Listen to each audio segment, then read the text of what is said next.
Deu certinho. Deixa eu compartilhar a tela.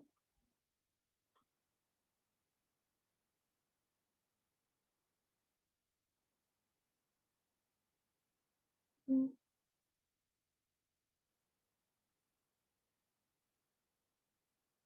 isso aqui assim é melhor. Vocês estão vendo os slides?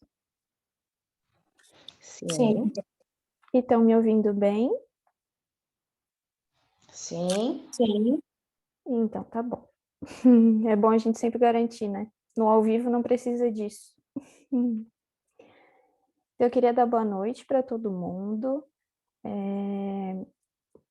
Antes de entrar propriamente no tema da aula, eu queria trazer uma consciência para esse tema, que eu acho que faz todo sentido, já que a gente se dispôs a estar aqui hoje e falar sobre um tema que é tão intrínseco, que nada mais justo do que a gente ficar aqui no agora. E ficar aqui no agora é um exercício que casa totalmente com a aula de hoje, porque a gente já vem falando já há um bom tempo sobre o sofrimento, né? Começou lá com a Tati, teve a Claudine, o Jorge sempre ajudando, a Cris, e agora a gente vai finalizar esse ciclo com a cessação do sofrimento. Vocês vão entender um pouco melhor quando eu falo do trazer aqui e o agora, que a gente já falou isso várias vezes em outros temas, inclusive, mas quando a gente fala sobre cessação, a gente fala sobre compreensão. A gente não fala sobre término e esquecimento. A gente fala sobre conscientização e conclusão de algo. É mais para esse lado que a gente vai conversar do sofrimento, do que egoicamente olhar esse tema. Então, bem como ali mostra essa imagem maravilhosa, a cessação do sofrimento, ela é todo um percurso, ela é todo um movimento, ela não é um momento só. Assim como tudo está interligado e tudo está junto, a gente precisa entender que o movimento de cessação, ele não é um acontecimento, não vai ser do dia para a noite. Ele precisa ser exercitado. E precisa ser exercitado no aqui e no agora. Por isso que eu falei que é tão importante a gente se conectar agora com o que a gente vai conversar, para que a gente consiga internalizar esse conteúdo e praticar ele não somente nos momentos de sofrimento, mas em qualquer seja a situação que a gente lembre do conteúdo. Então, esse tema, ele continua, ele é abordado no livro que a Joana, né, do Divaldo, psicografado, né, a Joana. O livro se chama Plenitude. Assim como toda aula eu falo, se alguém tiver alguma dúvida, alguém quiser contribuir, levanta a mãozinha que eu dou a vez, tá bom? Então, no primeiro slide, eu trago isso. Na condição de enfermidade, o sofrimento, para ser curado, encontra diversos meios eficazes. Alguns o atenuam, outros são inócuos. Inócuos, se alguém não conhece, assim como eu, inócuo significa que não atenua e nem diminui, simplesmente fica no mesmo, é como se fosse indiferente. E raros se apresentam como de eficiência incontestável. Ou seja, a enfermidade que ele traz, né, o sofrimento como enfermidade, que a Claudine abordou nas últimas aulas, né, que a gente viu todo o processo psicossomático, já que aqui estamos encarnados, todo o processo de deterioração da matéria, né, o processo das patologias que estão atreladas ao sofrimento, para que a gente faça a cessação desse movimento que escolhemos perpetuar, ou seja, a cura dessa doença que trata dessa forma, a gente pode diversificar esse movimento. Só que, como somos seres livres, aqui ele traz essa gigantesca possibilidade, né? Deus nos deu a liberdade, então cada um foi tentando encontrar uma maneira de se de viver com esse sofrimento, às vezes cegamente, ou seja, atenuando esse sofrimento, ou perpetuando esse sofrimento achando que não está fazendo, usando de astúcia, ou seja, estou ali sendo ineficaz de qualquer forma. E quando ele toca o meu coração e eu decido uma movimentação contrária daquela inicial, se apresenta com eficiência. A gente vai discutir isso muito nessa aula, é basicamente isso. Por isso que eu falei que a cessação, ela não é, ai, hoje decido não sofrer mais. Existe esse movimento, pode vir essa frase na cabeça, mas não vai acontecer assim. Ele precisa ser exercitado. Então, a cura real, porém, somente se concretizará se a terapia extirpar-lhe as causas. Bom, de todos os temas que a gente já conversou, e nem precisa ser só no nosso curso, todos os temas que a gente já teve contato com o Espiritismo, a gente sabe que nós somos a causa primária de tudo que nos acontece. Então, como eu vou tratar uma enfermidade que já é o efeito de algo, o sofrimento, se eu não encontrar a causa dele? Ele ainda continua: enquanto não se extingam as suas fontes geradoras, ele se manifestará inevitavelmente. Então, vê que é realmente uma continuidade de um movimento.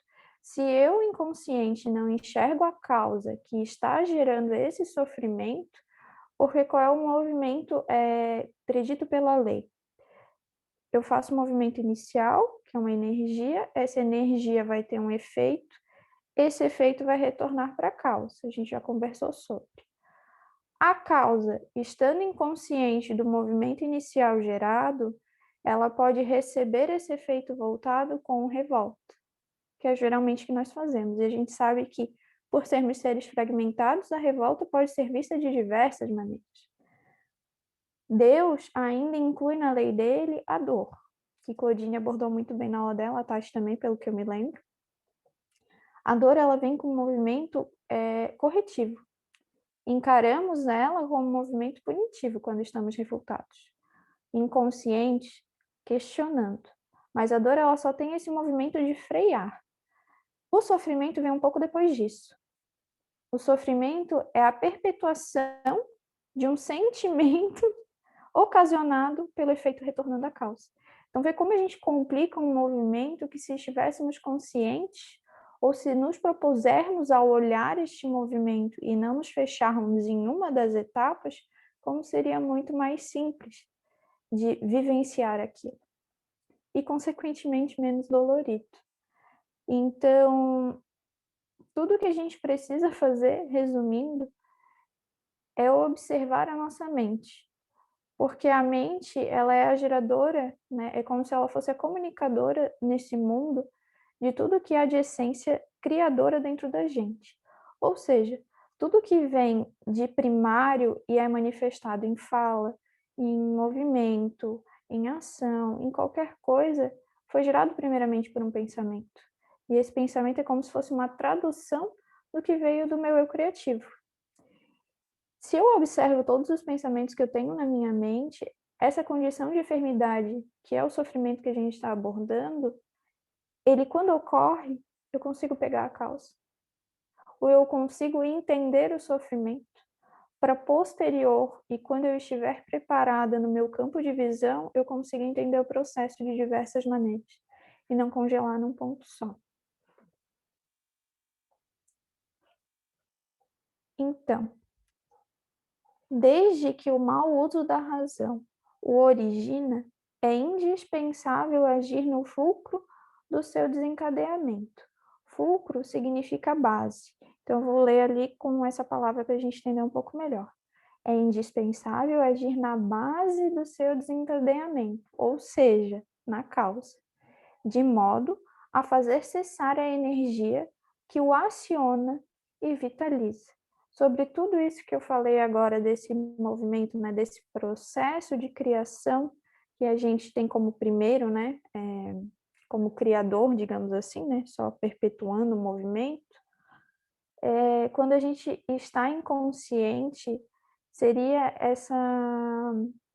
esse parágrafo que Joana traz, desde o mau uso da razão. Por quê? Porque nós somos seres racionais. Somos seres inteligentes e originários, ou seja, somos seres inteligentes que temos a capacidade de discernir com prudência. Prudência é o quê? Ter a razão e o conhecimento antes da ação. Então, quão prudentes somos diante de todas as ações que nós realizamos. E ele ainda fala, por esse mau uso, a gente age na base do desencadeamento de uma forma cega.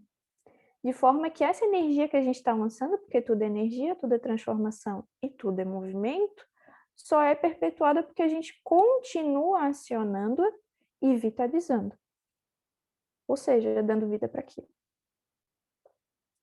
Nos reinos irracionais, nos quais o sofrimento resulta do fenômeno evolutivo, através do desgaste natural das formas por desestruturação das moléculas e células, ou seja, eu vou cortar aqui porque é um parágrafo com bastante informação.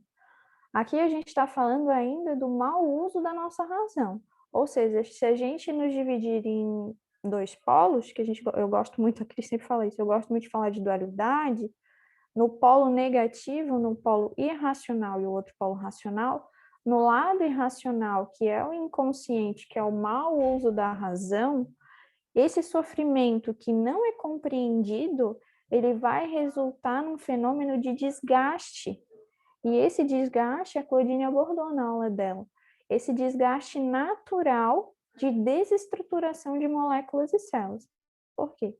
Se somos encarnados neste planeta de prova e expiação, logo mais regeneração, precisamos dessa matéria condensada que é composta por moléculas e células posteriormente, dentre outras as milhares de outras coisas que nos constituem.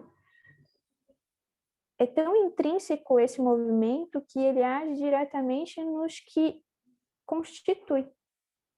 Ou seja, ele parte da gente e para a gente retorna. Nada mais justo de retornar à causa, e se é um movimento destrutivo que eu estou lançando, nada mais justo que ele retorne destruindo. É um pouco duro falar sobre isso, mas que para a gente observe como funciona o que nós emanamos, porque a gente tem responsabilidade sobre tudo aquilo que nós escolhemos, e como a vida funciona também, porque a partir do momento que eu compreendo com razão, e a razão não no sentido de estar certo, mas sim de estar consciente, logo consigo me movimentar de uma maneira mais racional. Então, para finalizar esse parágrafo, o concurso do amor humano atenua-lhe a intensidade, alterando o campo e proporcionando o lenitivo de equilíbrio ou saúde. Ou seja, ele trouxe os dois lados no mesmo parágrafo. O lado irracional, que desestrutura todo o nosso ser, desde o nosso âmago até o nosso externo, e o amor, que é essa energia divina, né, que é o fluido universal cósmico, que o Jorge sempre fala, que consegue transformar, só por sua essência, todo o campo que a gente tenta sustentar, escolhendo ficar irracionalmente vivendo. Então, o equilíbrio para esse campo de dor e sofrimento e de desestruturação, de destruição, é a prática racional do amor, ou seja, estar consciente. São sinônimos. Ninguém quer comentar alguma coisa? Sei que não tem mãozinha. Agora tem uma mãozinha. A minha mãe levantou mão, olha só. A Helena, eu acho que a Helena levantou primeiro. Não, Helena, por favor. Pode deixar a tua mãe falar primeiro, sem problema. Eu não levantei, gente. Não? Ai, apareceu tu com a mão levantada, mãe. Tu me desculpa. Perdão. É só dando tchauzinho, então. Pode falar, Helena. Então, duas situações que eu quero colocar. Uma, bem no início, quando começou a falar, eu conheci uma situação lá no Hospital Infantil ano passado, enquanto a gente estava lá com meu neto internado, de um menino que morreu odiando o pai, sabe? E eu presenciei, porque ele estava no mesmo quarto com o Arthur, porque a gente ficava em quarto coletivo, eram 5, 6 crianças no mesmo quarto. Tipo assim, uns 3 meses antes dele falecer, a psicóloga conversando com a mãe e disse para a mãe, se ela quisesse ajudar na cura do filho, ela tinha que resgatar esse relacionamento entre o pai e o filho, entende? E a mãe falou na frente da criança, eu quase chorei, porque a mãe, ela assim, bem já magoada também, não estou julgando, né, porque eu não sei nada da vida deles, mas a mãe falou para a psicóloga, o pai não quer saber dele. Como é que tu... Aí o menino chorou na hora, o menino de 9 anos, gente, ele veio a falecer, está fazendo 30 dias, sabe? Porque ele estava até praticamente curado da leucemia, muitos anos de tratamento, mas assim, sabe, a doença do menino, pelo que ficou ali constatado, né, falou com a psicóloga que acompanhou toda a doença dele, né, foi um problema de relacionamento, assim, uma mágoa muito grande que levou esse menino à morte, assim, sabe, só para enfatizar mesmo o que tu estavas colocando ali, né, porque toda doença física, ela vem, com certeza, né, de uma mágoa, ela vem de um rancor, é algo de sentimento, né. E uma outra situação que eu queria colocar, assim, foi bem que o Jorge mandou hoje, eu achei muito interessante, o caderninho da quitanda, não sei se vocês já ouviram falar, que a gente faz isso na vida. Quitanda é sempre aquelas vendas de antigamente do interior que as pessoas iam lá, compravam e marcavam o nome, sabe? Ó, Maria comprou 1 quilo de arroz, deu tantos reais, fulano, tal dia. Que a gente faz isso na vida da gente, sabe? Que a gente vai, no decorrer da vida, as pessoas vão magoando a gente e a gente vai marcando nesse caderninho. E vai marcando nesse caderninho, vai marcando. Esperando que um dia essa pessoa venha te pedir desculpa, venha te, sabe? Sendo que, na maioria das vezes, essa pessoa nem lembra mais que te magoou e nem se dá conta, às vezes, que te magoou, né? Então, assim, ó, são essas situações que... E tu falou agora do amor universal, né? Trata-se disso no meu entendimento, assim, sabe? O que é esse sofrimento, o que é essa dor? Eu não sei vocês, mas todo o meu sofrimento e a minha dor, na maioria das vezes, vem de outras pessoas, né? Alguém que me magoou, meu pai, ou minha mãe, ou um irmão, ou um amigo que me traiu, mas sempre está relacionado a outra pessoa. Dificilmente o sofrimento vem de algo natural, assim, digamos, né? E mágoas que eu me refiro, né? E é isso, assim, às vezes as pessoas se magoam e ela nem se deu conta que te magoou, ela nem lembra que tu existe e tu tá aí sofrendo por aquela mágoa, né? Sendo que a gente deveria, como a gente já sabe, né? Por que aquilo me magoou, né? Se faz essa pergunta, né? Perdoa, ama, passa uma borracha, toca a vida para frente, né? Foi bem isso que eu achei muito legal, a primeira tela aí do teu slide, aquela mulher levantando, né? Aos poucos e se libertando disso tudo. Eu acho que é bem disso, assim, sabe? A gente parar de ficar ficar gostando de sofrer, na verdade, parece que a gente gosta, né? A pessoa me magoa, eu lembro todo dia daquilo, choro, amanhã esqueço, lembro, não, choro, parece assim que eu gosto daquilo ali, sabe? Eu gosto daquele sofrimento, né? E fico ali perpetuando uma situação que a pessoa que fez para mim, coitada, nem sabe que fez. Era isso que eu deveria colocar. E muito obrigada pela tua colocação. Se tu me permite, amiga, eu queria, além de agradecer, né, o teu depoimento, porque me fez pensar sobre algumas coisas, falando sobre o caderninho, eu acho muito interessante que eu faço terapia, né, psicoterapia, e a minha terapeuta, a minha psicóloga, ela gosta muito do caderninho. Ela é uma pessoa que gosta muito de escrever. E a escrita, ela é tão eficiente quanto a fala, né? Ela é uma materialização de um pensamento, porque já está numa ação, né? Falar já é uma ação, escrever já é uma ação. E quando a gente fala sobre ter um caderninho de mágoa, é como se a gente quisesse materializar os nossos sentimentos egóicos, e como o ego ele é finito e não infinito como o amor, ele precisa ser condensado e materializado para que ele exista, porque ele tem início, meio e fim. E o amor não precisa ser registrado, ele não precisa ser condensado, porque ele é fluido, ele é energia, ele se perpetua, ele se transforma, ele se molda. E o ego, ele quer ser encaixado, ele precisa existir.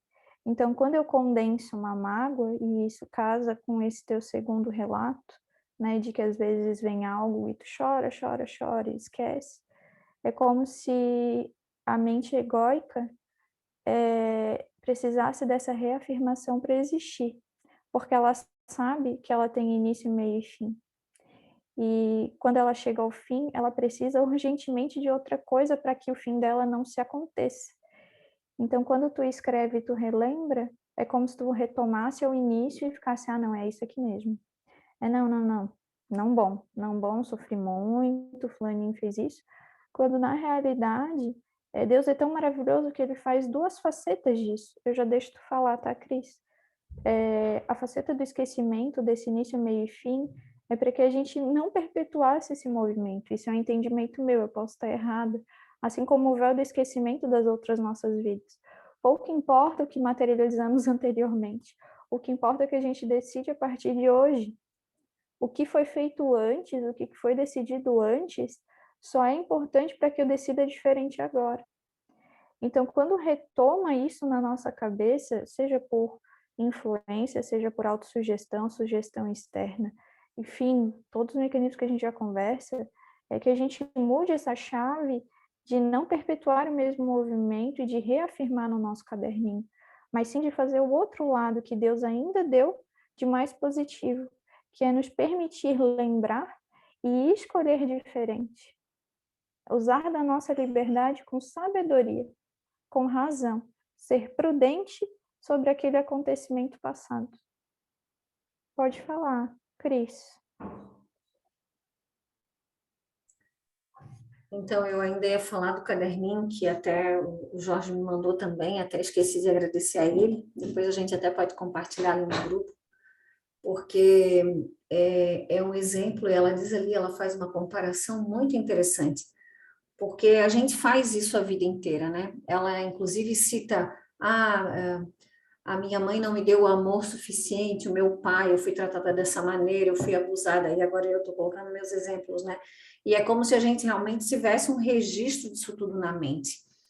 E isso é um condicionamento, porque o que a gente faz? A gente, como se sente vitimizado por tudo, e a nossa base de sofrimento é a carência, né? Essa carência de Deus e de tudo mais, então parece que a gente vai se entregando a esse sofrimento, a essas dores, a essas anotações, né?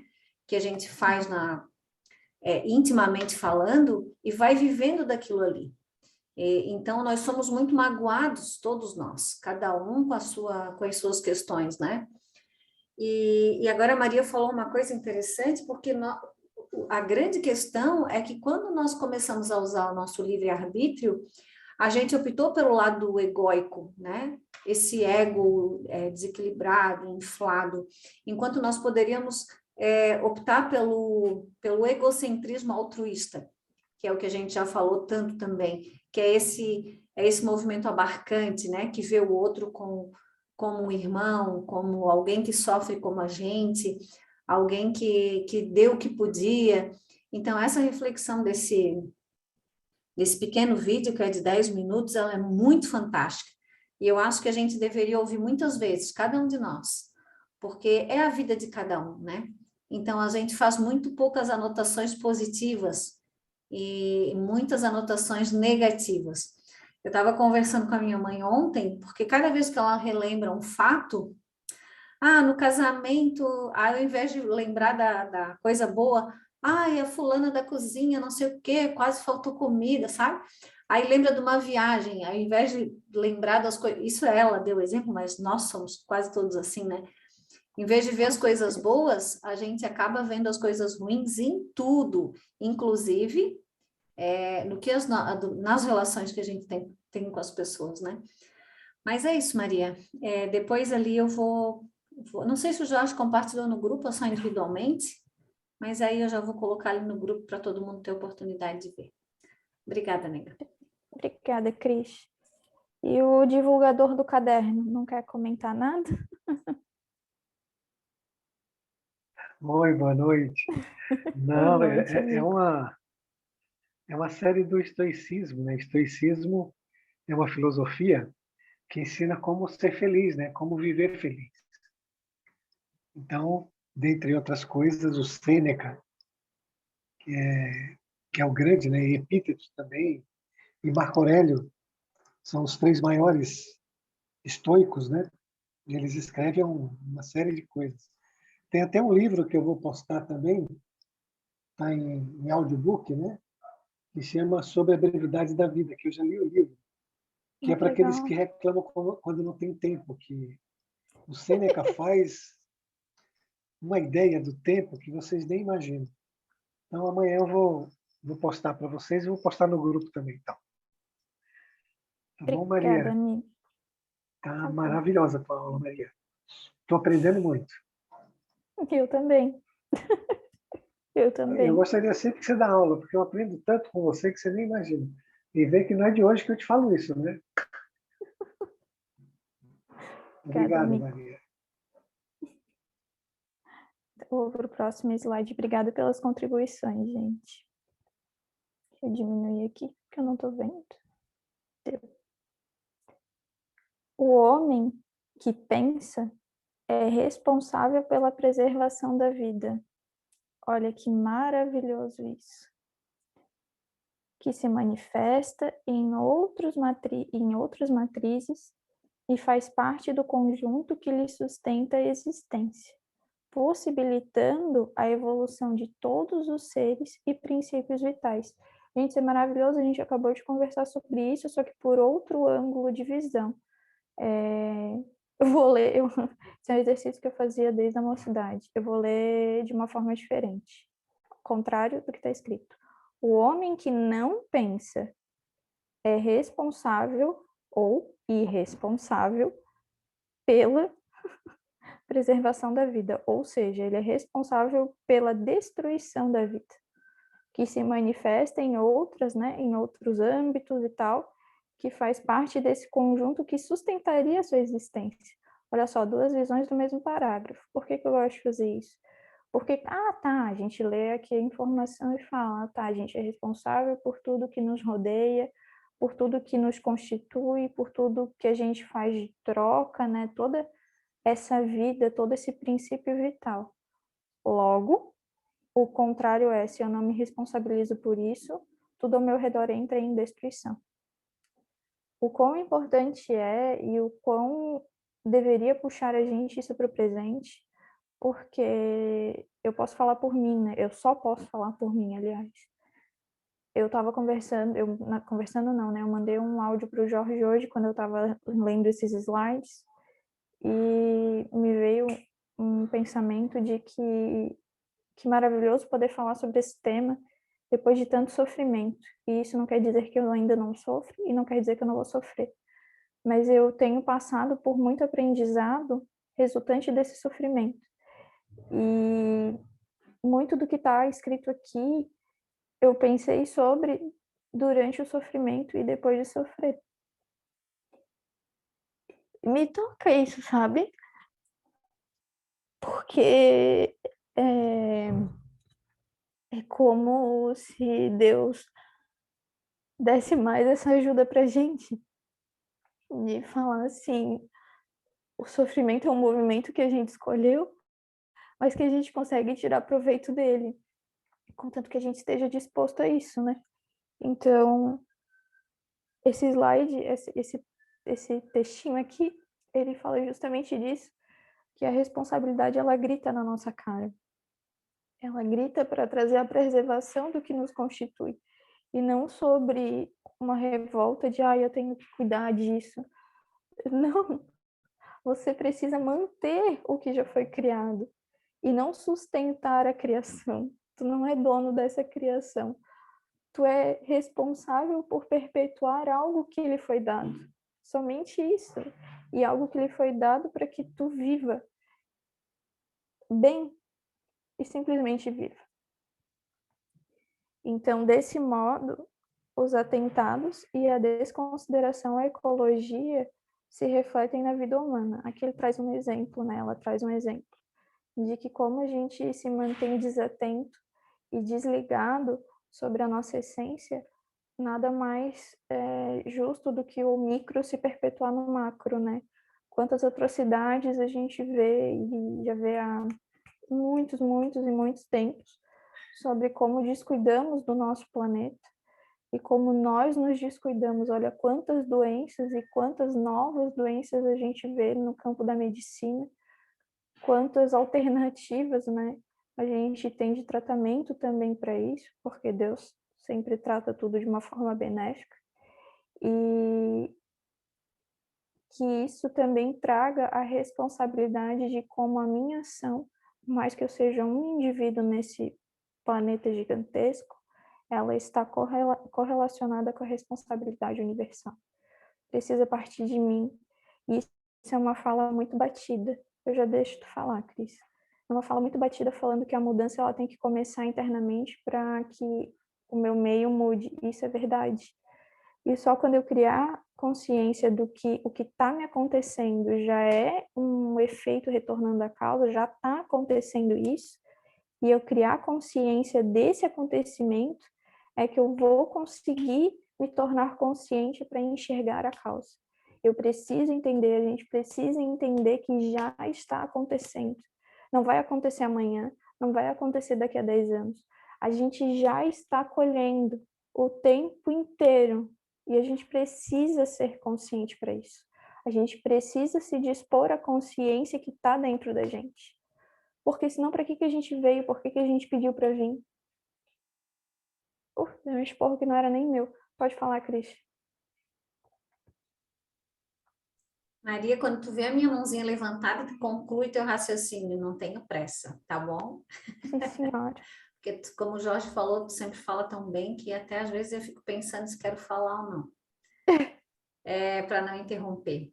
Mas é importante isso tudo que tu falou, porque nós somos participantes desse processo, a gente está dentro desse processo, né?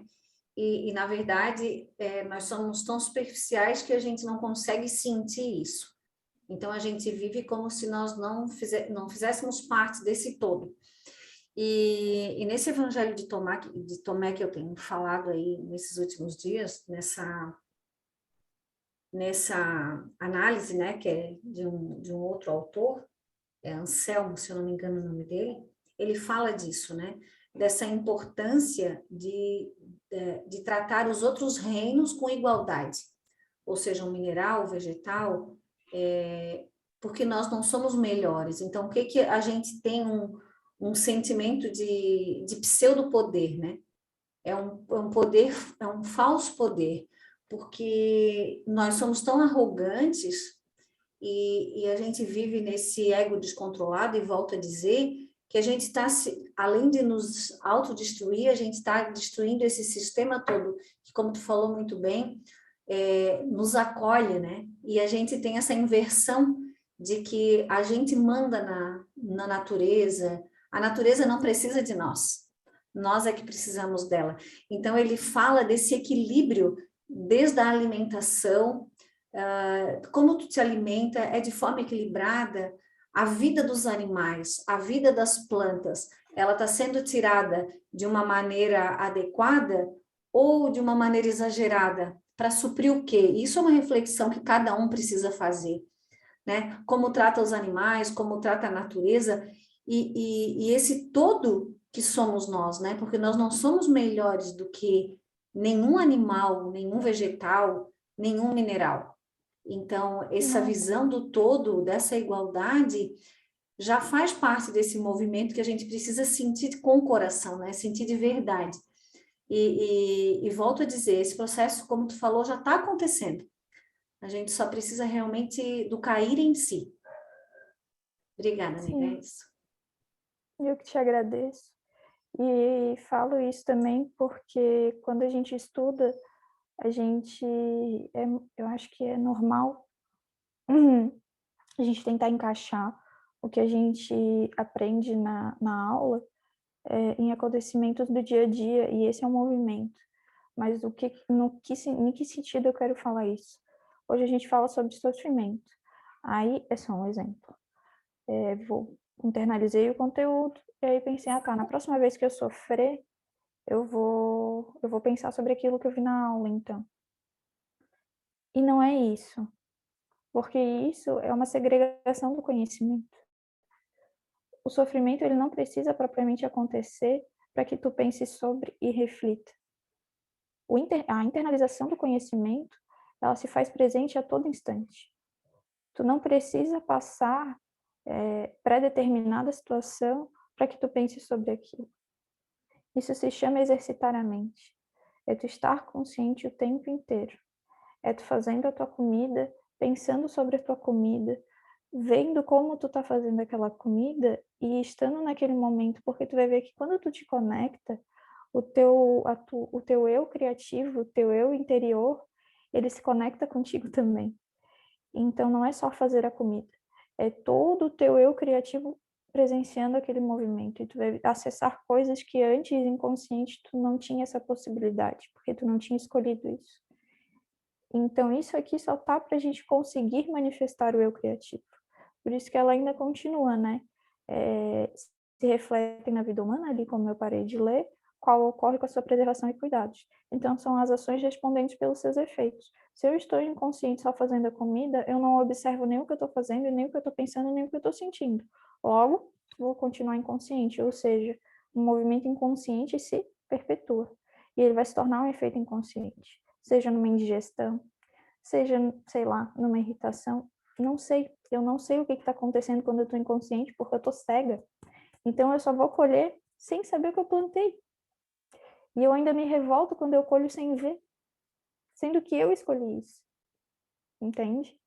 Se eu estou consciente fazendo aquilo ali, na hora que retornar em qualquer seja o outro momento, vai ser mais fácil de compreender. E eu nem digo aceitar, é compreender.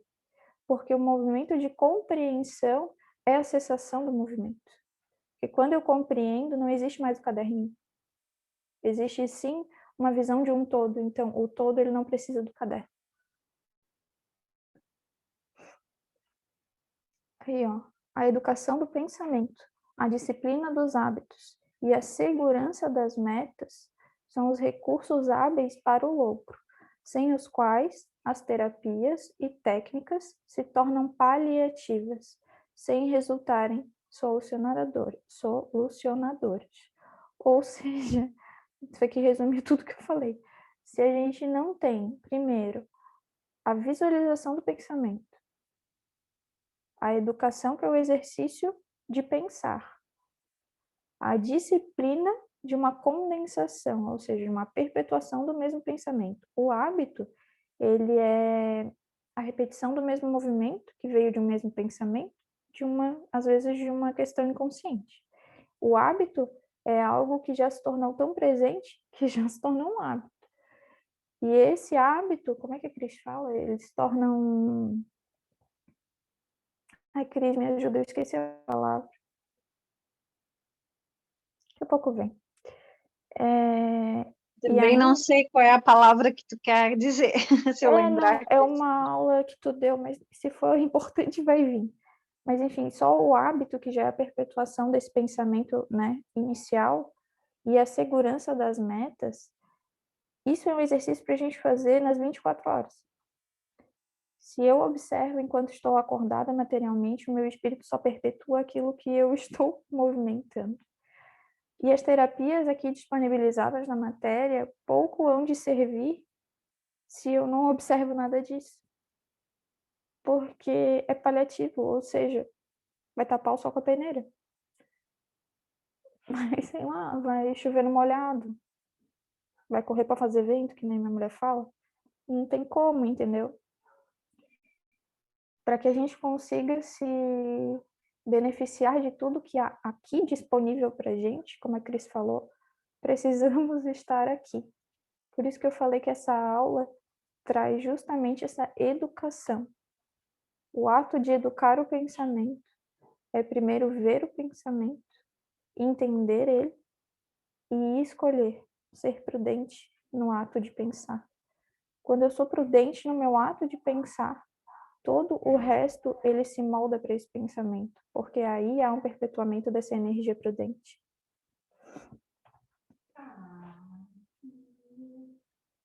E...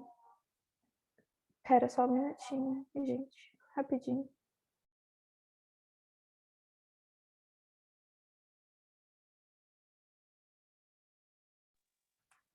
Eu voltei. Em alguns casos, o sofrimento em si mesmo ainda é a melhor terapia para o progresso humano. Olha que forte isso. Em alguns casos, eu vou até reler. Em si mesmo, ainda é a melhor terapia para o progresso humano, o sofrimento. Ou seja, aquilo que a Helena falou, parece que a gente gosta de sofrer, Deus ainda tira proveito disso. Ou seja, ele me fala, tá, então se vocês escolhem tanto isso, eu vou tentar fazer isso se tornar uma coisa benéfica, porque para ele tudo é benéfico, né? Eu tentando interpretar Deus.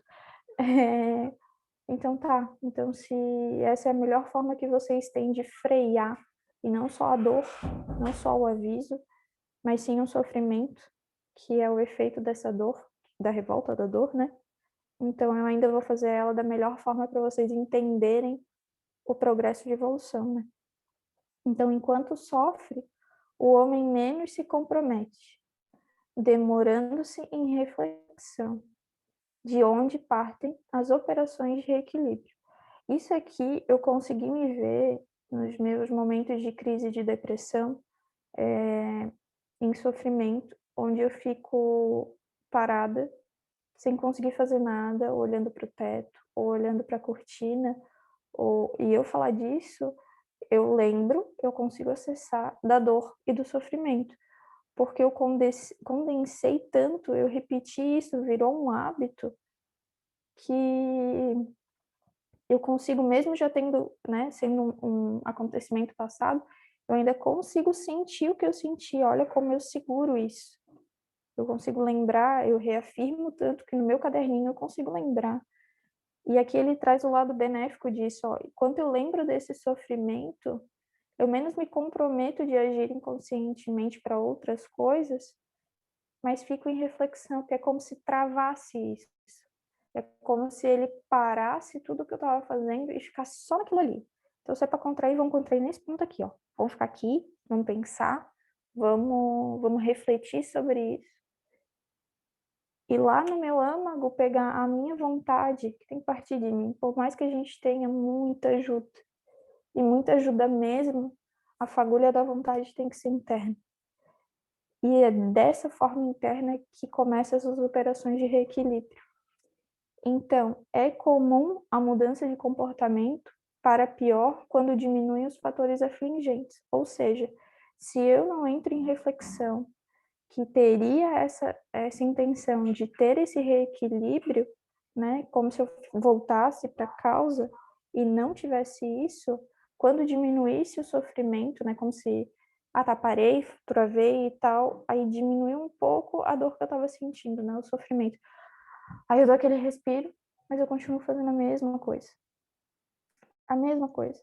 Ou seja, diminui o que estava me afligindo, porém a minha mudança de comportamento não muda. Ela só se perpetua, ou seja, ela se agrava. Então precisa uma sede de comprometimento parece assaltar o indivíduo imaturo, que parte para futuras situações penosas, complicando os parcos recursos de que se dispõe.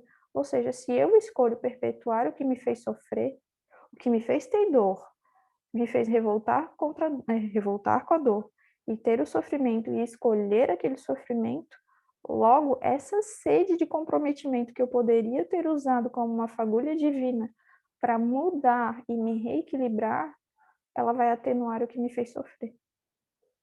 Então, realmente, os recursos se tornam escassos diante de escolhas inconscientes que tornam tanto o sofrimento presente no nosso dia a dia. Pode falar, amigo. Maria, volta lá no anterior um pouco. Então, se a gente não educar o que a Joana está tentando dizer, eu acho, dentro do nosso entendimento, é que se a gente não educar o pensamento, não disciplinar os atos e não ter objetivos bem definidos, né, e morais, e permanecer neles, só vem o sofrimento depois. E por isso que o sofrimento não pode cessar, porque a gente não se compromete, não educa os pensamentos. Se a gente observar os nossos pensamentos todos os dias, sem pressa, calmo, manso, não é? Desnublando a nossa área de discernimento, para que a gente possa ter toda a nossa capacidade de entendimento e de compreensão de qualquer pensamento, nós não teríamos condicionamentos, porque você está olhando os seus pensamentos, está educando ele. você está vendo a repetição, você vai perceber os condicionamentos. Porque os nossos pensamentos, eles se repetem, eles só se repetem. Por isso que a gente acumula fluidos. Aí, o que sobra? Eu não faço nada disso e quero melhorar. Não vai melhorar. Então, eu vou ter que fazer o processo através do sofrimento. E esse sofrimento, ele não pode nem cessar, porque se ele cessar, eu volto para os antigos hábitos. Não há um comprometimento da nossa parte.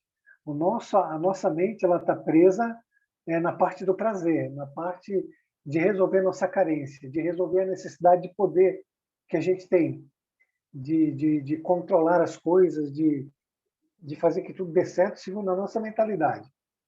Então, nós continuamos dentro da mente mecânica porque não fazemos nenhum esforço para sair da mente mecânica.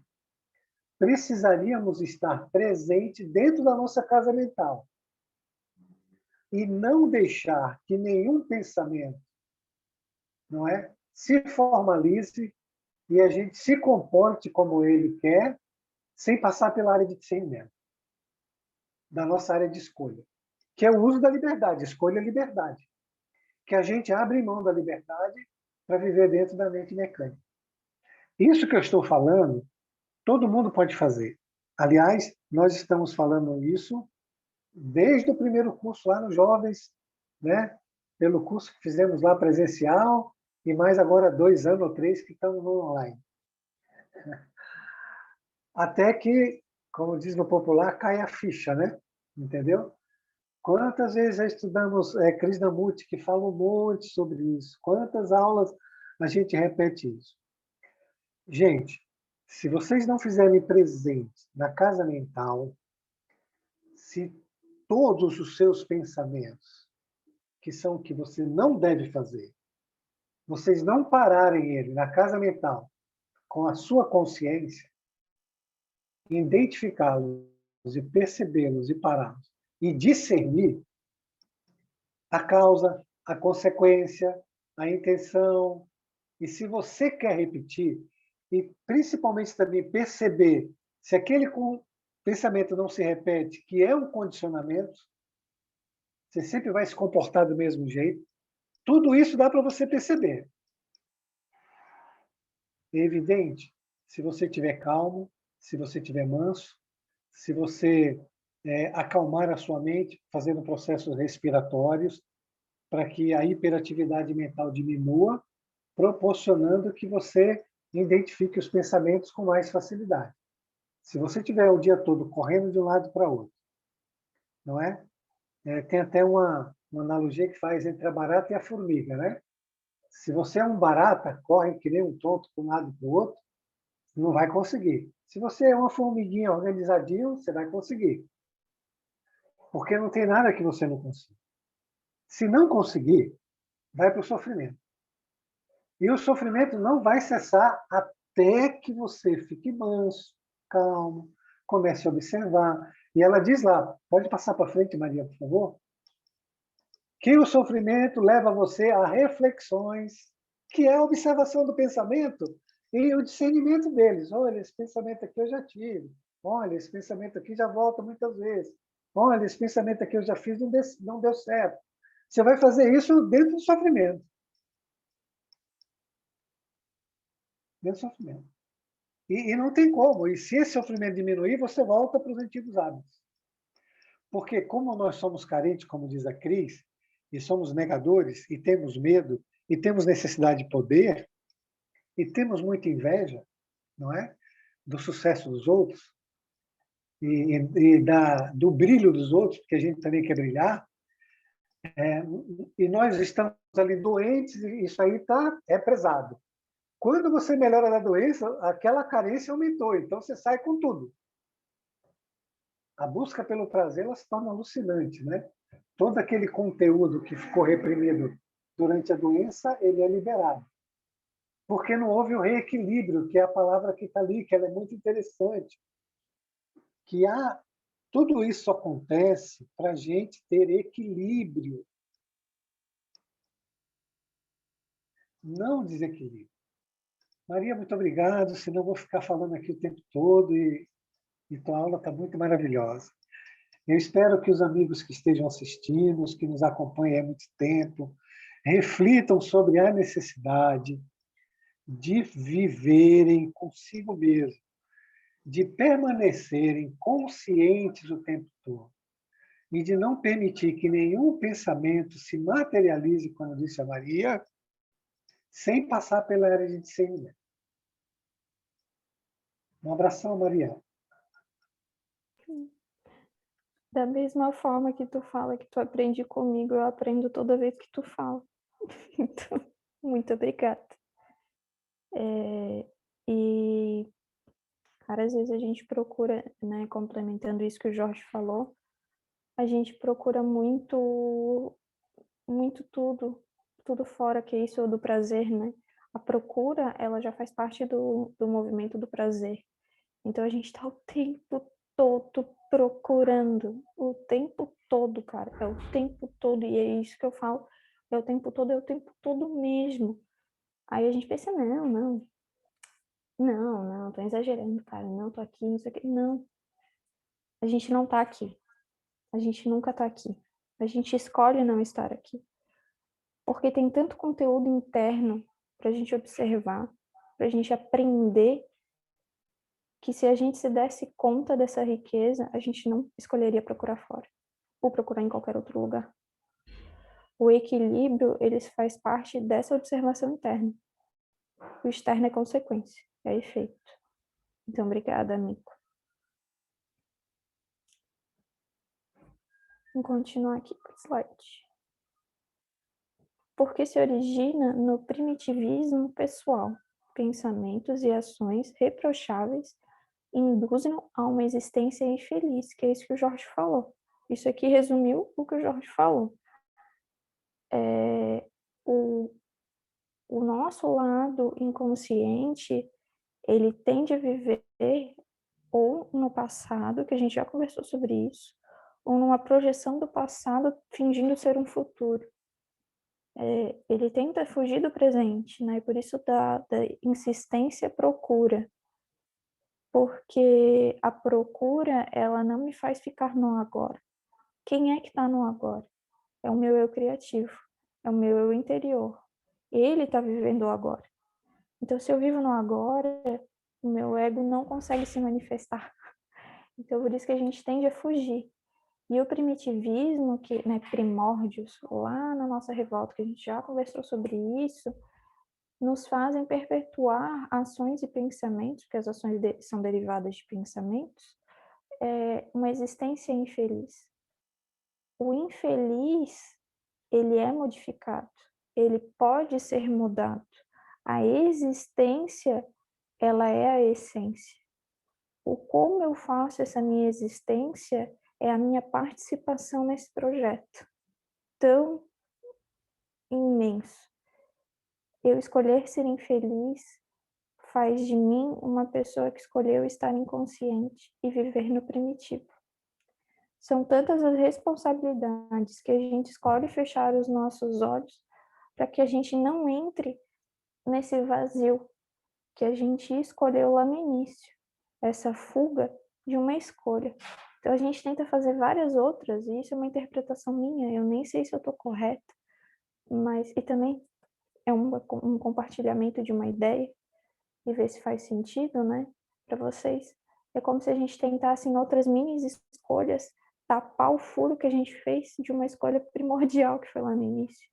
Então eu escolho aqui, eu escolho ali, eu escolho aqui, eu escolho ali, e aí eu vou anotando no meu caderninho, né, eu adorei o exemplo do caderninho. O caderninho lá, com as minhas escolhas e tal, e como se eu fosse fazendo checklist. Ah, tá, essa daqui foi boa, essa daqui foi boa, essa daqui foi... Ah, essa daqui não foi tanto. Tá, não. Então, apaga essa daqui. Não, essa daqui foi, essa daqui foi. E eu fico tão presa nisso que eu não vejo o que eu tô vivendo agora.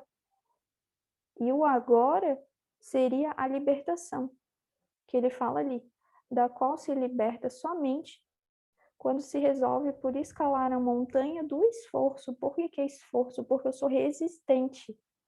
Eu, vocês, todo mundo, nós somos resistentes. A resistência é que nos faz sofrer. O sofrimento é o efeito da resistência. A gente escolhe por revolta, ser resistente na revolta, como se a gente estivesse num cabo de guerra, e há um esforço para segurar isso. O esforço, ele pode ser dissipado só soltando. E a gente acha que, meu Deus, vai ser um baita de um movimento, vai ser pior do que o que eu estou fazendo agora. Isso eu falo por mim, tá? Posso dar um exemplo muito prático e muito atual. Eu, no meu casamento, às vezes a gente tem uns embates e já entra no meu lado egóico. A Tati, não sei porque ela é um ser divino, ela não tem lado egóico. E eu entro no meu lado egóico, eu fico ali contraída, e eu percebi esse pensamento persistente que o Jorge falou de tipo, não, eu vou fazer isso, eu vou fazer e eu vou ficar assim. Porque se eu fizer diferente, não vai dar certo. Não vai dar certo, não tá dando, então não vai dar certo. Então eu vou ficar aqui, sustentando a minha resistência. E o que que eu faço diferente? O que eu tento nessa chave que eu tô tentando virar? Fazer. Tá, mas isso é uma presunção minha. Eu não tenho como controlar nada. Então, vou fazer diferente, né? Vou tentar. E aí, gera esforço. Gera esforço tu soltar tudo que tu tá segurando, que tu tá sustentando e fazer um movimento contrário daquilo. Só que a colheita, ela é tão mais leve que o movimento ele vai se tornando cada vez menos pesado. E o esforço ele se torna gradativamente menor. Porque a resistência ela é inversamente proporcional ao esforço. Não. Diretamente proporcional ao esforço. As duas, conforme vão diminuindo, a gente consegue ser muito mais feliz. Então, a montanha do esforço direcionando para a evolução. A serenidade, a harmonia, trabalhando os metais grosseiros na individualidade e moldando-os no calor do sacrifício. Por que sacrifício?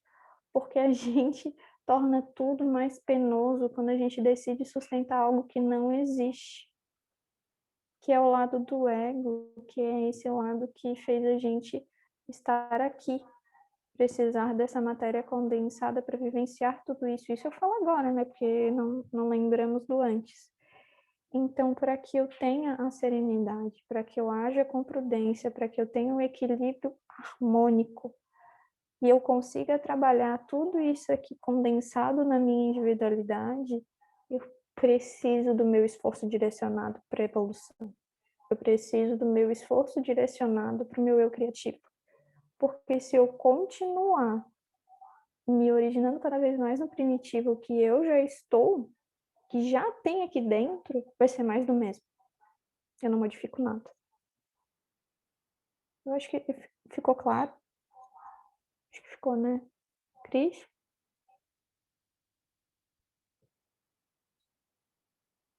Oi, nega. Ficou claro, né? Deu para entender? Ficou muito claro. Muito interessante. Tá. Eu vi agora aqui, daí fiquei, então tá bom. Vou pro próximo, então. A Cris é a minha universitária, ela me ajuda. Então, sem esse, não há elevação moral, ou seja, sem o esforço, né? Ou sem o sacrifício, nem compreensão das finalidades da existência terrena. Isso aqui me fez lembrar de eu não sei se todos já viram, se eu encontrar na internet eu mando ali no grupo. É uma piadinha, né? Mas é um excelente exemplo. Tem um vídeo que há um tempo atrás na internet viralizou bem curtinho, de uma criança que estava na água e tinha uma corda, assim, e ela estava se segurando com muita força nessa corda, e é como se ela estivesse afundando. E ela estava desesperada, chorando. Ai, meu Deus, vou afundar, me ajuda, mãe, socorro. E lá segurando. E a mãe dela simplesmente pega e coloca ela de pé. O lago era rasíssimo. Ela conseguia ficar em pé, a água batia na canela dela. Mas ela estava desesperada porque ela ia afundar. É a gente segurando a corda. E a gente nem se pergunta o quão fundo é o lago, a gente só fica desesperado. Se eu achar esse vídeo, eu vou mandar. Esculpidas na consciência as divinas leis propelem a realização do bem que jaz em germe. Ou seja, as divinas leis, elas já estão na nossa essência. A gente não consegue a nossa elevação moral sem as divinas leis. Ou seja, se ela está dentro de nós, faz parte do nosso eu criativo, logo, para eu acessá-las e conseguir a elevação moral, eu preciso olhar para esse eu criativo. Os dois precisam andar juntos, senão a gente não consegue essa realização do bem. Ele não vai germinar. Maria, Oi. posso fazer um comentário em relação a esse exemplo que tu deu do lago? Porque assim, né? A gente não... e foi bem interessante, porque quantas vezes a gente está numa situação... Porque estar ali, sem saber a profundidade do lago, é como se a gente estivesse na nossa superfície, né? Então, a gente tem medo de olhar para baixo, vamos usar baixo, que é aqui entre aspas, mas a gente tem medo de ver o que tem além dessa superfície. E é como o exemplo que tu deu, né? A criança ficou de pé, a mãe botou a criança de pé e ela viu que a água batia na cintura. Então, muitas vezes, por a gente não querer fazer esse movimento de autoconhecimento, a gente agiganta as nossas dores, os nossos sofrimentos, né? E, em contrapartida, se a gente conseguisse realmente se colocar um pouco mais centrado, um pouco mais equilibrado, com discernimento manso, a gente veria que o fundo do lago é muito mais raso do que a gente imagina, né? É só realmente começar a criar esse hábito de se olhar, sem medo, porque muitas vezes a gente não se olha por medo do que eu vou ver ali, né? Mas é isso. Obrigada, nega. E eu que te agradeço. Eu realmente vou procurar esse vídeo porque ele é muito bom. Continuando. A demora pela definição é o resultado de um período normal para o amadurecimento que faculta eleger o que deve, daquilo que não convém realizar. O que eu consigo compreender dessa frase, né, desse parágrafo?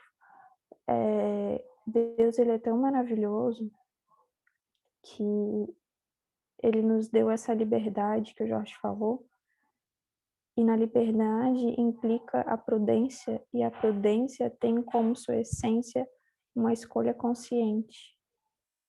A escolha consciente, ela não tem pressa.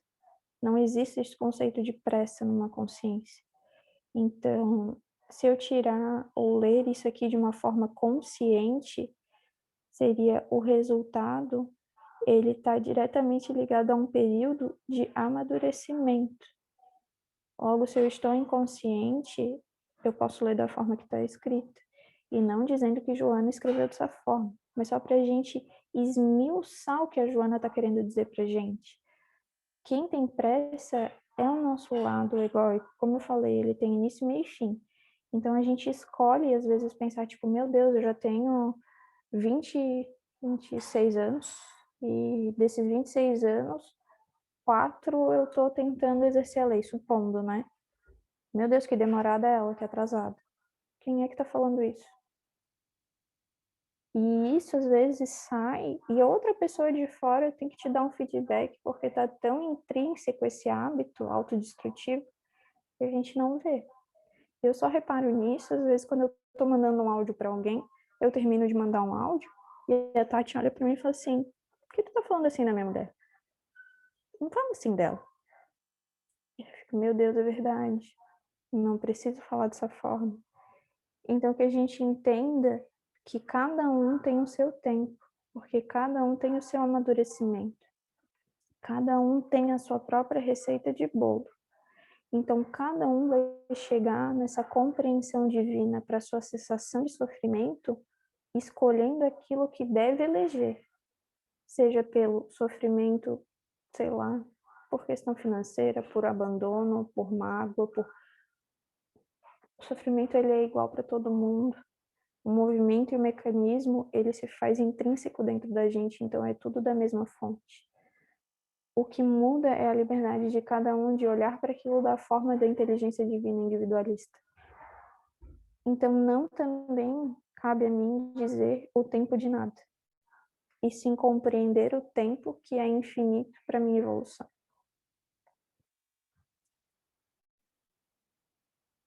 cura de uma enfermidade impõe a extinção das suas causas. O bom da Joana é que ela começa assim, pelo menos é assim que eu vejo, né? Ela começa lá, não que ela seja superficial, mas ela joga uma frase lá no início assim, ó, como se fosse uma síntese do que ela vai falar. De repente, quando tu vê, ela já tá imersa naquela frase, e aí ela tá, vamos dar um respiro, aí ela volta para uma outra frase, e quando tu vai ver, tu já tá mergulhado naquela frase que ela falou de novo. Isso aqui é um caso. A cura da enfermidade impõe a extinção de suas causas. Para a gente voltar para o que ela está falando no início. A causa que veio de mim precisa ser vista para que haja uma extinção, porque a gente persiste em sustentar a causa. Então, ela fala de extinção mesmo, para que se extirpe, que se extinga esse movimento energético e que transforme esse movimento, porque a energia ela não consegue ser destruída, ela é transformada. Então, que eu modifique a causa para que essa enfermidade seja curada. Por isso que eu falei, a cessação do movimento, ela não é só o virar da chave, ela é todo o movimento de encontrar a chave, de encaixar a chave, de virar a chave, de entender o que tu tá virando, e isso é gradativo. Alguém que haja sido mordido ou picado por uma áspide ou um inseto venenoso deve, de início, bloquear, mediante garrote, a expansão do tóxico, para combatê-lo depois. Ela só está dando um exemplo, né? Eu preciso paralisar aquilo. O que é paralisar? Que a gente conversou. É o sofrimento. Eu preciso paralisar aquele movimento inicial, a causa daquele dano, né, que a gente decidiu, e parar aquilo ali para depois eu entender o que é aquilo ali, e aí ir remediando e curando aquilo, transformando aquilo. Não pensar, meu Deus, eu vou curar do mais no mesmo. Não, para eu curar, eu preciso dar um diferente para que a causa se monte. Então, diante de uma pessoa que foi atingida por uma seta envenenada, recomenda a antiga sabedoria hindu arrancar-se-lhe a flecha primeiro, para depois tornar-se outra providência qualquer. Ou seja, eu preciso tirar a fonte do meu veneno, assim como o bichinho que me mordeu, alguma coisa, para depois eu ver o que esse veneno resultou na área que ele atingiu, para daí eu tratar essa área afetada. Eu não consigo tratar a área se a causa ainda está aqui. É tapar realmente só com a peneira.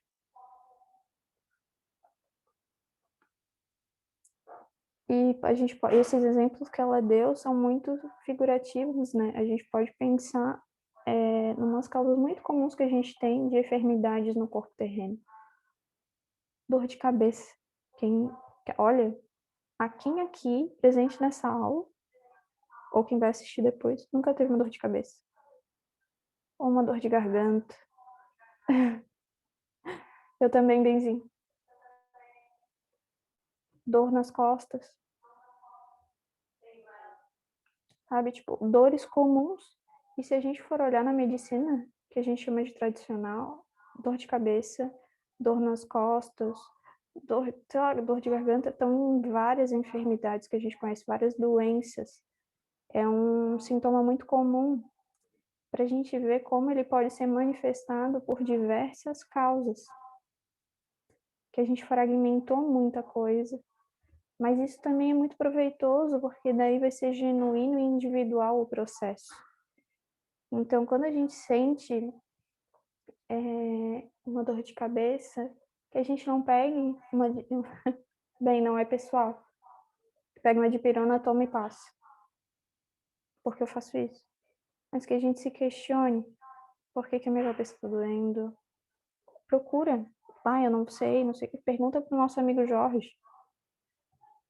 Manda Jorge, estou com dor de cabeça, o que pode ser? O doutor Jorge, ele vai pegar um livro, porque ele já leu vários. Vai falar, olha, dor de cabeça é isso aqui, ó. Ou meu Deus, são diversas as fontes de conhecimento que a gente tem disponibilizadas para elucidar o nosso processo, para ajudar. Então, que a gente não se trave no, tá, só tô com uma dor de cabeça, eu vou tomar aqui a Meldoralgina e vou viver isso, entendeu? Pode falar, amigo. Maria, nesse processo que você está colocando aí, se você observar, tem um condicionamento. Okay? Você falou assim, eu tenho uma dor de cabeça, eu tomo uma dipirona. Eu tenho outra dor de cabeça, eu tomo outra dipirona. Você tem um condicionamento que não é observado. Entende como as coisas precisam ser feitas? Que precisa estar desperto? Então, você quer resolver um efeito usando um outro efeito, usando uma fuga, mas você não quer olhar para a causa. Então, você está presa dentro da mente mecânica usando de condicionamento. O que é mais fácil? O mais fácil é uma dipirona. Então, me condicionei a isso. Eu tenho qualquer dor, eu busco a solução mais fácil, a que me traga prazer de imediato. Ela precisa eliminar a dor e me dar alegria. Isso é um condicionamento, que não é só por causa da dor de cabeça. É assim que nós resolvemos os nossos sofrimentos, eliminando-os de forma mais fácil, mais superficial possível, em busca do prazer e da alegria de estar restabelecido. Não importa se foi errado o movimento. O que importa é que eu me libertei daquilo lá. Nós não nos preocupamos em saber qual é a ideia de Deus para aquela situação. Que, de repente, ia mostrar para a gente que a gente é super condicionado até na dor de cabeça. É um fato, gente. Comecem a observar, vocês vão ver que resolvemos as coisas dentro da mente mecânica, com os mesmos condicionamentos, e não se tocamos. Por isso que a doença é necessária. Está vendo, Maria, um condicionamento teu aí? Você falou para falar com o Dr. Jorge, que ele daria a resposta. Pronto, é um condicionamento. Obrigada, Jorge. Resposta veio aí, ó. E não quer dizer que a gente não vai tomar dipirona, porque já condensou, já se transformou numa enfermidade, mas que a gente torne proveitoso esse movimento que no início foi inconsciente. Isso é ser inteligente, conforme o que a vida vem mostrando. Então, obrigada, amigo. Vamos continuar. As setas morais venenosas, cravadas no cerne da alma, enquanto não sejam retiradas, continuam resistindo aos antídotos aplicados nos seus danos, por prosseguirem contaminando suas vítimas. É algo que parece muito tolo. Tipo, a seta tá lá, a flecha, né? A flecha tá lá trincada no meu braço, e antes de eu tirar a seta, eu vou lá e aplico o antídoto. Mas a seta ainda tá lá, a flecha ainda tá lá, entendeu? Ela ainda tá aplicando veneno, ela ainda tá lá me machucando, e eu vou aplicando cada vez mais antídoto e não vai resultando. E a gente faz isso porque se o pensamento seria a flecha, por que a gente não quer ver o que danifica? O Jorge sempre perguntou, desde a mocidade, ele falava, eu não consigo entender por que a gente escolhe isso. E eu também não. Eu também não. E ela volta a falar.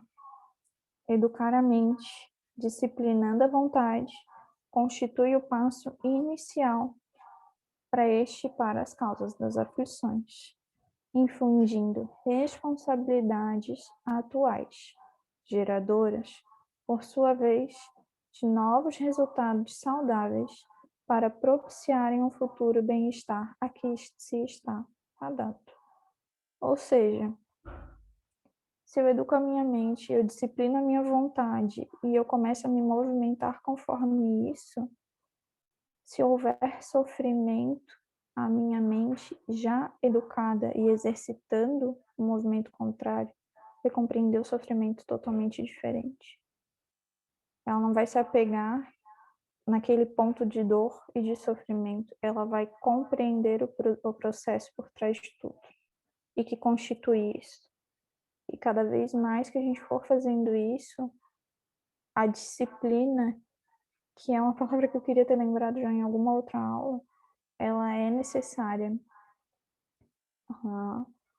Como os espíritas, né, como kardecistas, a disciplina ela é muito divulgada no nosso meio, né? O espírita ele precisa ser disciplinado. Que a gente pega esse conhecimento que está em tudo quanto é lugar e a gente aplique para o nosso interior. Educar a mente exige atenção, exige observação, exige vontade, porque é muito mais fácil fazer mais do mesmo. É muito mais fácil. Só quando tu se propõe a observar o diferente do que tu faz, tu vê como é fácil fazer aquilo que tu já está fazendo há muito tempo. É muito mais cômodo. E o cômodo não implica em ser confortável sem dor. Às vezes a gente se acostuma, que é isso que o Jorge fala do condicionamento, de situações que são sofridas, mas que é como se é o conhecido, é isso que eu vou fazer. Eu não estou proposta a modificar nada. Se é um processo totalmente contrário de disciplina, tu está vivendo na desordem, tu não está vivendo na disciplina, na ordem de Deus. Então eu preciso modificar as minhas trajetórias para a vontade de Deus, para a vontade do eu criativo que habita em mim. Eu preciso acessar ele. A gente precisa educar a mente. A Joana fala muito sobre isso, na realidade, eu acho que isso aqui é só para isso, para que a gente pare pelo menos 2 horas na semana e converse sobre disciplina e educação mental, para que a gente crie responsabilidade sobre.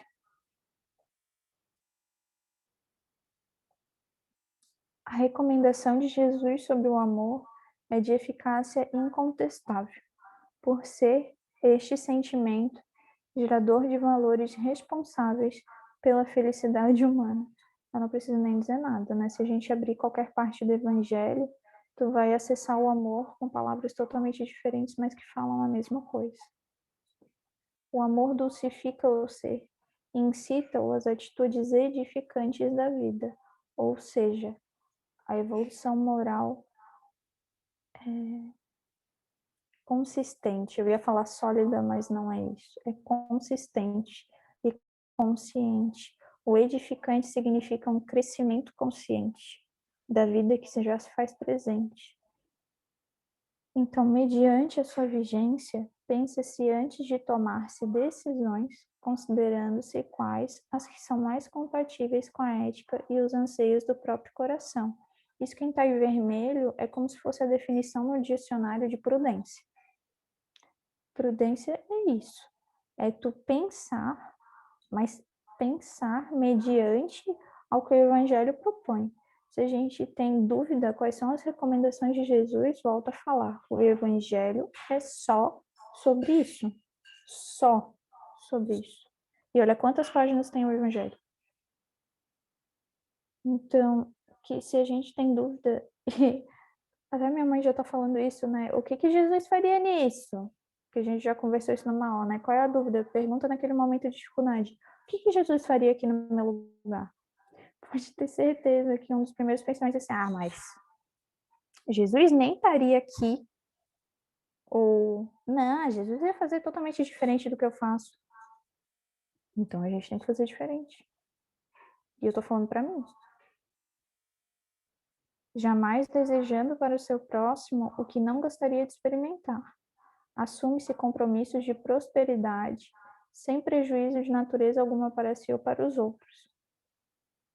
Quando a gente conversa sobre isso, é muito importante que, se vocês, né, tiverem a vontade de refletir sobre o que toda essa informação traz, porque ela precisa ser internalizada.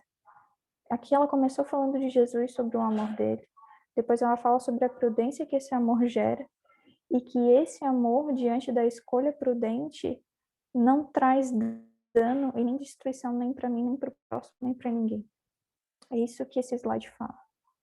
Que o amor, ele é edificante e que diante a prudência, que é o ato de escolha consciente para uma ação, eu consigo me movimentar com prosperidade, sem destruição para a natureza que eu estou inserido, tanto para mim quanto para o outro. Pode falar, Helena. Não, sendo repetitiva, né, mas é importante, a gente aprende por repetição, que eu só consigo fazer isso tudo se eu tiver mansa, né? Se eu não me deixar agir por impulso. Então, eu tenho que estar muito atenta sempre, sempre, sempre, né? Ponderando, escolhendo, analisando, refletindo, ver o que estou sentindo, ver que tipo de sentimento determinada atitude despertou em mim. Então, assim, ó, por isso que o Jorge sempre fala, né? Mansidão. A gente tem que estar presente no nosso mundo e tem que estar manso, porque senão a gente não consegue, né? Só isso, querida.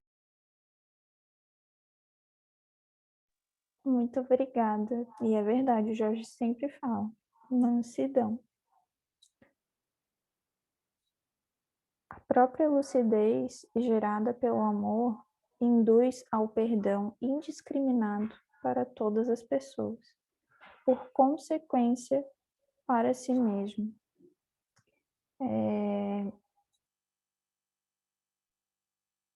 Quando a gente fala sobre lucidez, eu quero que a gente veja a lucidez como luz mesmo. A luz sobre o escuro, assim, que é como se o movimento que ele fala de amor, que gera o perdão ele não está como foco, como objetivo, ele é um efeito do amor que a gente está movimentando. Ele se torna genuíno. Então, essa lucidez é a prudência que é gerada pela escolha de reproduzir o que Jesus fala que é o amor. Que é o inverso da inconsciência. Eu não consigo manifestar nada disso escolhendo estar inconsciente. Porque no escuro eu não consigo ver nada. É até tolo falar disso, mas a gente precisa falar sobre. A gente precisa botar a luz onde há escuridão. Porque a gente precisa ver, a gente precisa ser corajoso.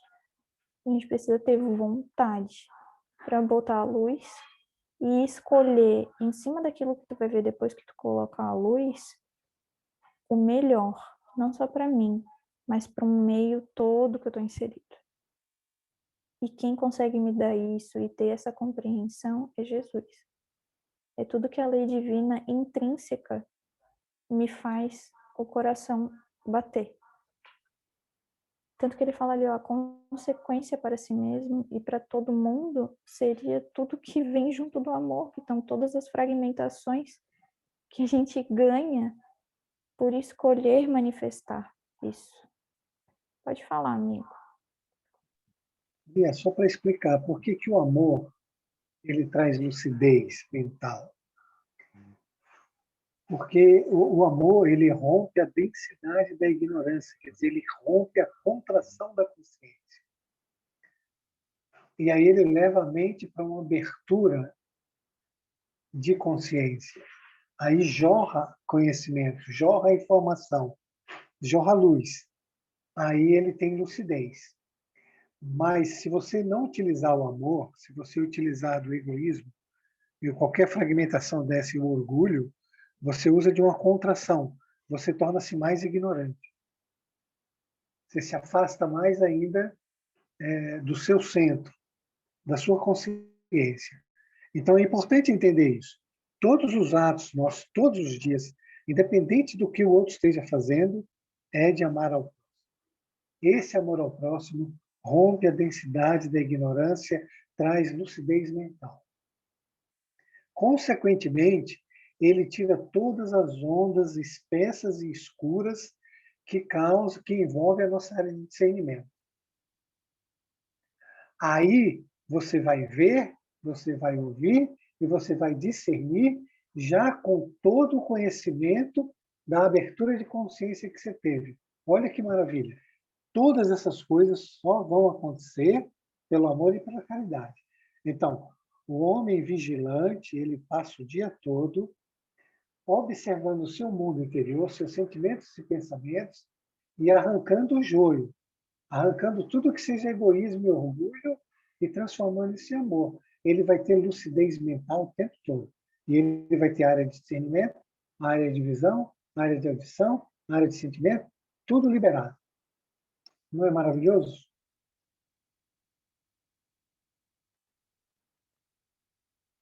Muito. É só Muito. amar, Maria. É só amar. Foi o que Jesus fez e faz.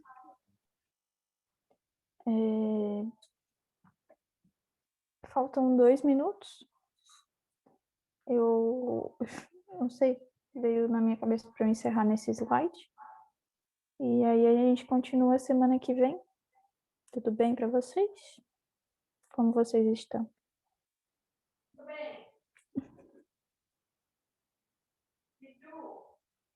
Tudo bem, obrigada. Por mim, tudo bem também. Tudo certo. Então tá, deixa eu parar de coisar aqui. Vou passar a sala de novo para a Cris. Peraí. Eu já puxei aqui, A Cris Maria. já foi ligeira. Não, eu estava procurando um texto que eu escrevi, daí e você estava falando sobre o amor, né? E ele diz assim, mais ou menos assim, né? Tudo deriva de um mesmo centro, ou seja, todos os sentimentos que levam ao sofrimento têm uma origem que é a ausência do amor. O amor que o Pai tanto quer nos ensinar vai além de tudo o que já experimentasses nessa vida. Ele não é um sentimento, nem tanto um pensamento. Talvez possa traduzi-lo como um estado. O amor é uma potência unificante, atrativa, dulcificadora. O amor que ainda não conheces, é a certeza da presença de Deus entre vós e dentro de vós. É isso. Podemos encerrar então, né? Sim, obrigada, tá, gente? E até semana que vem. Alguém pode encerrar pra gente? Eu vou continuar aqui, então. Vou encerrar, pode ser? Obrigada, Nica. Tá bom. Então, que nesse momento nós possamos elevar os nossos pensamentos a Deus e a Jesus, agradecendo a presença das equipes espirituais que conosco estão, dulcificando, trazendo paz a cada coração aqui presente, trazendo a certeza de que muito nos espera. Precisamos da vontade, da força, do objetivo traçado, da coragem verdadeira, da fé absoluta. Pai nosso que estás nos céus, santificado seja o vosso nome. Venha a nós o vosso reino, seja feita a vossa vontade, assim na terra como é feita nos céus. O pão nosso de cada dia dai-nos hoje, Senhor. Perdoa as nossas ofensas, assim como nós perdoamos a quem nos tem ofendido. E não nos deixeis cair em tentações, livra-nos de tudo que seja mal, e que assim seja. Com essa prece, damos por encerrada a nossa aula de hoje. Obrigada, Maria. Obrigada a todos.